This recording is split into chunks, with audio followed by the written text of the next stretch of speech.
Janti memperhatikan rahang Ranto tampak mengeras ketika membaca surat itu. Gadis itu pun menundukkan kepalanya. Ia meremas-remas jemarinya dengan perasaan gelisah.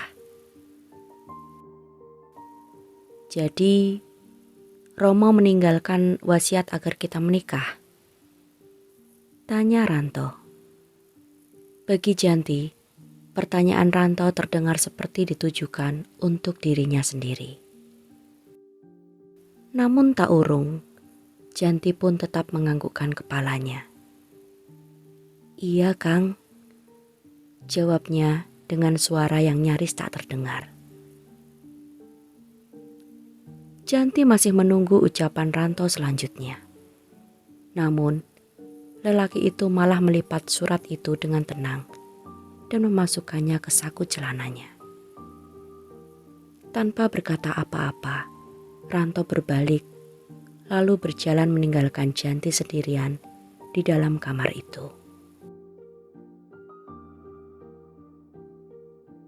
Butuh beberapa saat bagi Janti untuk menenangkan dirinya.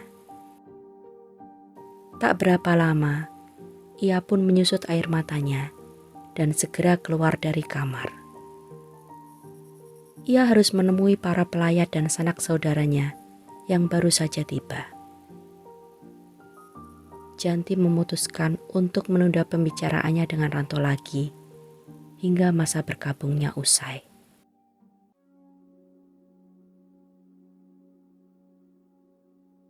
Tiga hari sebelumnya, senyuman lebar dan seruan senang Ki Jiwo menyambut kedatangan Ki Jalasetra di rumahnya. Wah, tumben ada tamu agung datang ke rumah ini, ujar Ki Jiwo sembari tergopoh menghampiri Ki Jalasetra. Kedua sahabat yang sudah berusia senja itu pun saling berangkulan dengan erat. Piye kabarmu, Tra? Sudah lama sekali kita ndak ketemu. Kalau ndak salah, terakhir kali kita ketemu saat mantu anakmu Sumiati itu, bukan? Monggo, silakan duduk, ujar Ki Jiwo. Mendengar nama mendiang anaknya disebut, raut wajah Ki Jalasetra sedikit berubah. Iya, wo, sudah lama sekali ya, jawab Ki Jalasetra sembari duduk di pendopo. Sebentar, aku minta istriku untuk membuatkan kopi dulu. Tanpa menunggu jawaban, Ki Jiwo sudah tergopoh-gopoh setengah berlari masuk ke dalam rumahnya. Ki Jalasetra menatap ke sekeliling area pendopo yang luas itu. Beberapa sangkar burung perkutut tampak tergantung di atap pendopo. Pada tiang-tiang pendopo dirambati oleh tanaman mawar, dan di sekeliling pagar bambu tampak ditanami oleh rumpun-rumpun melati. Suasana di pendopo itu terasa begitu sejuk, damai dan beraroma menenangkan. Ki Jalasetra sempat ragu, apakah langkahnya sudah benar, datang dan mengusik kedamaian Ki Jiwo dengan kabar buruk yang dibawanya. Dalam sekejap, Ki Jiwo telah kembali ke pendopo. Tumben kamu dolan kemari, Tro. Ada angin apa? Kamu seperti sedang sakit, tanya Ki Jiwo sembari menepuk-nepuk bahu kiri sahabatnya. Ki Jalasetra hanya membalas dengan seulas senyuman masam. Aku memang sedang sakit, wo, ujarnya pelan. Lalu cerita tentang kondisi tubuhnya, serta keadaan anak dan cucunya pun meluncur begitu saja. Ki Jiwo tampak amat terkejut saat Ki Jalasetra mengatakan kepadanya bahwa Sumiati baru saja meninggal. Lelaki itu semakin terperangah saat Ki Jalasetra menambahkan tentang kematian sang cucu. Bagaimana bisa mereka meninggal beruntun seperti itu, Tra? Lalu, mengapa kau tak mengabariku? Sergah Ki Jiwo. Ki Jalasetra hanya menggelengkan kepalanya.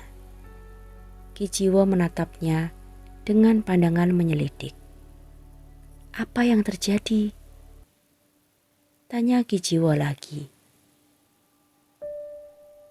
Ki Jalasetra menghela napas panjang. Lelaki itu mengusap wajahnya yang kuyu dan tirus. Ia mulai terbatuk-batuk, membuat Ki Jiwo mengernyitkan kening. Entahlah, Wo, aku ndak bisa menduga atau membuktikan apapun. Kedatanganku kemari karena ingin bertukar pikiran denganmu mengenai anakku Janti, ujar Ki Jalasetra. Kenapa dengan si Janti? Apa dia sedang sakit? Tanya Ki Jiwo cemas. Enggak, dia baik-baik saja. Aku memintanya untuk menjaga dan merawat anak-anak Sumiati. Di mana ia sekarang? Tanya Ki Jiwo lagi. Dia tinggal di rumah Sumiati bersama Ranto dan ketiga anaknya. Mendengar jawaban itu, ekspresi Ki Jiwo tampak berubah kesal. Ia seperti hendak berbicara, namun Ki Jalasetra buru-buru melanjutkan ucapannya. Aku memang memintanya untuk tinggal di sana karena agar pikiran dan tenaga Janti lebih terfokus untuk cucu-cucuku. Toh selama ini ia juga dekat dengan mereka. Bila mereka semua tinggal di rumahku, aku tak ingin Janti menjadi semakin repot karena harus mengurusku juga. Ia tak tahu seberapa parah penyakit yang kualami ini. Kasihan dia. Ki Jiwo menatap sang sahabat dengan penuh iba. Lalu apa masalahnya sekarang? Tanya Ki Jiwo bingung. Masalahnya, aku mulai mendengar gunjingan tak sedap tentangnya. Banyak orang yang berpendapat tak sepantasnya Janti tinggal bersama kakak ipar lelakinya di dalam satu rumah.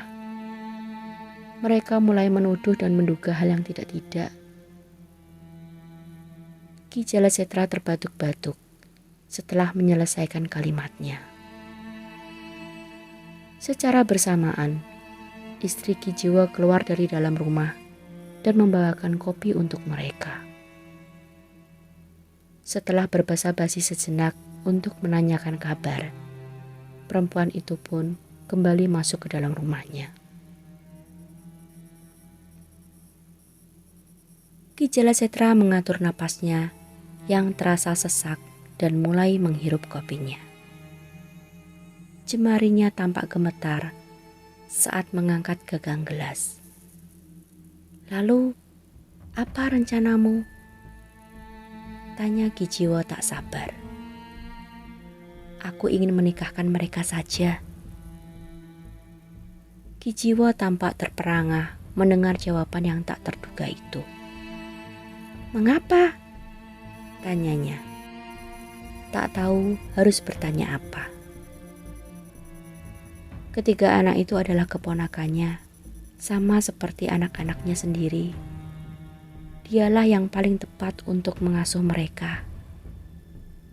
Aku tidak rela bila cucu-cucuku kelak diasuh oleh perempuan lain yang asing bagi kami.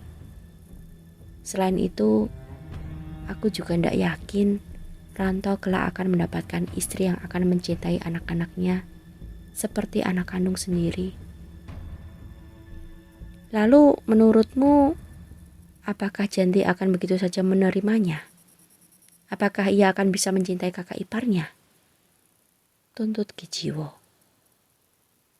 Ki Jalasetra terdiam sejenak. Hanya dadanya yang tampak naik turun dan mulutnya yang membungkam rapat, menahan batuk. Aku akan mencoba berbicara dengannya dan membujuknya.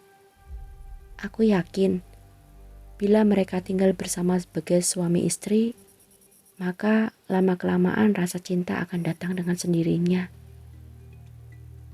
Ujar Ki Jalasetra dengan tatapan menerawang. Ki Jiwo hanya menggeleng-gelengkan kepalanya pelan, seolah tak yakin dengan jawaban sahabatnya. Keheningan menyelimuti mereka untuk beberapa saat. Ki Jalasetra menolehkan kepala, menatap mata Ki Jiwo. Aku ingin menyampaikan sebuah permohonan kepadamu. Tentu saja, apa itu? Potong Ki Jiwo cepat. Aku merasa hidupku tak akan lama lagi. Ki Jiwo hendak memotong kalimat itu. Namun, Ki Jalasetra segera mengangkat tangannya, memberi isyarat agar sang sahabat diam dan menunggu saja. Bila aku sudah meninggal dan kau mendengar bahwa Janti sedang dalam kesulitan, atau bila dia sendiri yang datang untuk meminta pertolonganmu, maka tolonglah dia, tolonglah anakku. Dia tak punya siapa-siapa lagi yang mampu menjaganya. Aku hanya mempercayai dirimu. Suara Ki Jalasetra terdengar bergetar saat kalimat itu terucap. Bola matanya yang kelabu tampak berair dan bergerak-gerak pelan. Ki Jiwo tergugu. Baiklah Tra, aku akan berusaha semampuku untuk menolongnya. Kapanpun ia membutuhkan pertolonganku. Anakmu adalah anakku juga, ucapnya pelan. Ki Jalasetra mengangguk pelan. Ia tampak puas mendengar jawaban itu. Senyuman tipis terlukis di bibirnya yang berkeriput. Terima kasih, aku tahu aku bisa mengandalkan dirimu. Ah, sudahlah. Kita tidak usah lagi membicarakan tentang kematian. Aku yakin kamu pasti akan berumur sangat panjang, ucap Ki Jiwo dengan nada ceria yang terdengar dipaksakan. Bagaimana kalau kita saling bertukar cerita tentang pekerjaanmu dengan sawah-sawah dan kebunmu saja? Sudah lama sekali aku tak mendengar kabarmu, usul Ki Jiwo. Permasalahan tentang Janti pun terlupakan. Kedua lelaki sepuh itu tampak asyik bertukar cerita dan mengenang masa muda mereka dulu.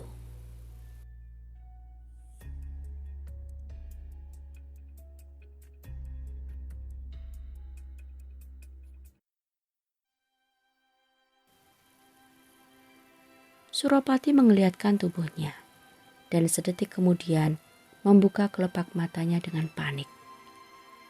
Ia kebingungan karena terbangun di atas ranjang di kamar ini.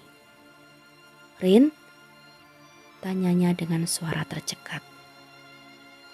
Gadis yang terbaring di sebelahnya itu membuka matanya perlahan.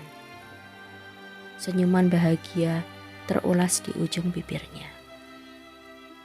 Telapak tangan kirinya mengelus lengan Suropati. Pemuda itu semakin terkejut saat menyadari tubuh mereka yang sama-sama polos di bawah selembar selimut. Aku akan bangun sekarang dan menyiapkan sarapan kita, Kang. Tidurlah kembali, ucap Rini. Gadis itu perlahan bangkit. Rambut legamnya yang bergelombang tampak menjuntai hingga ke batas pinggang. Tanpa canggung, ia turun dari ranjang dan mengenakan pakaiannya di hadapan Suropati. Ia sama sekali tak tampak malu. Suropati menggulingkan tubuhnya. Kini ia berbaring terlentang, menatap ke langit-langit kamar, dengan kedua lengan terlipat di bawah kepalanya. Ia tampak masih kebingungan. Segera saja setelah Rini meninggalkan kamar itu, Suropati segera meraih celananya dan berlari menuju ke kamar mandi. Mereka duduk berhadapan di meja makan dengan hidangan makan pagi yang sudah Rini siapkan. Gadis itu tampak selalu tersenyum saat menikmati santapannya. Sebaliknya, Suropati tampak sangat pucat dan tak berselera. Ia hanya makan beberapa suap, lalu meletakkan sendoknya. Pemuda itu menyerah, lalu menghirup kopinya perlahan. Tatapannya menerawang.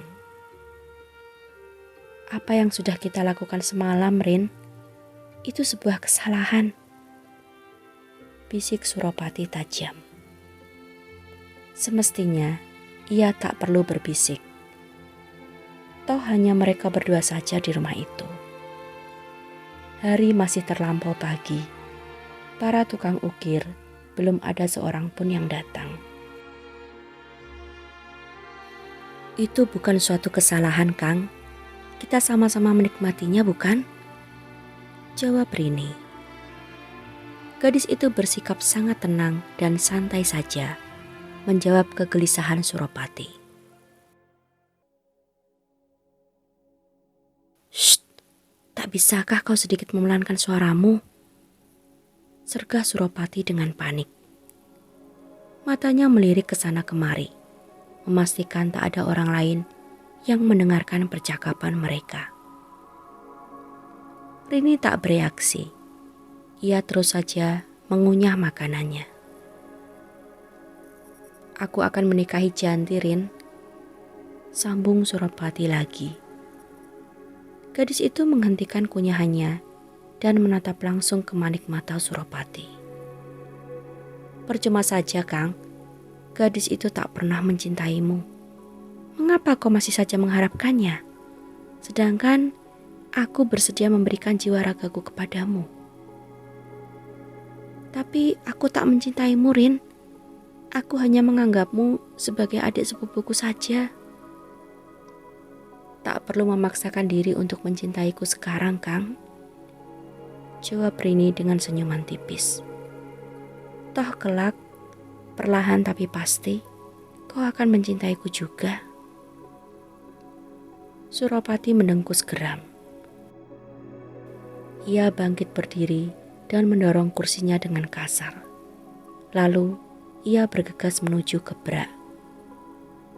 Rini memandangi punggung pemuda itu dengan senyuman puas.